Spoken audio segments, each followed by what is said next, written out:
Hi, I'm Pastor Rachel McIver Maury. This video is the introduction video for 1st and 2nd Samuel and 1st and 2nd Kings for those going through the project of reading through the Bible in a year. Rachel, you're introducing 4 books at once? How can that be? Great question.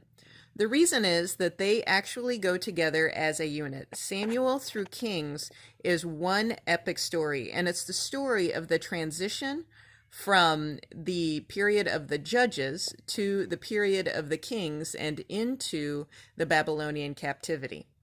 It begins with the transitional period of the reign of Saul and Samuel as the prophet who helps walk with the people through that political transition, and then transitioning from Saul to the reign of David and then into the reign of Solomon when the two kingdoms fall apart from being a united kingdom into two kingdoms, which are sometimes allies, mostly not, and always complicated.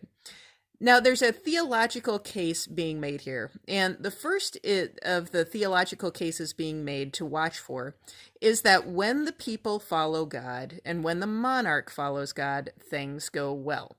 And especially you'll see this in the Book of Kings as various monarchs are rated, either those who have a heart that follows God or in those who don't. Most of them don't. Spoiler alert. The other theological case being made here is the Davidic covenant, and let me explain what that means.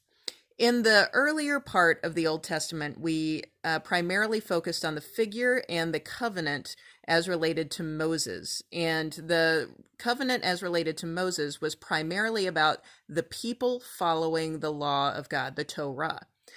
As we move into this story of the monarchy as it emerges in the country, it's a story of a new covenant being made with David and his descendants. And the covenant with David and his descendants is that there would always be a descendant of David on the throne. So now we have a potential conflict. Can you see it coming? What happens if a descendant of David is not faithful to the Torah?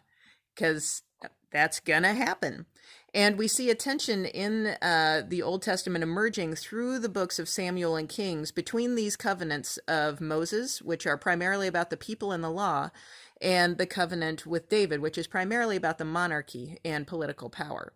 So this is a place for some pretty deep theological reflection. What's happening here? Where is God in what I am reading?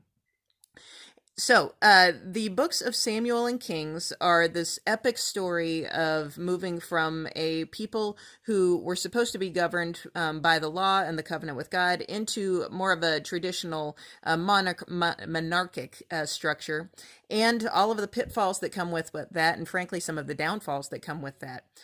This set of books came together in their final form in the Babylonian captivity, and you can see a very strong impulse towards both naming God's faithfulness, that there would be a return of a Davidic monarchy, but also this impulse towards naming that the people's unfaithfulness toward the law of Moses was a big reason why they ended up where they ended up. So these are things to watch for as you read the book. As always, we have 3 questions. Where is God in what I am reading? What thoughts, images, or ideas are challenging to me and why? And then, what things are going on in our world today that might connect with what I am reading?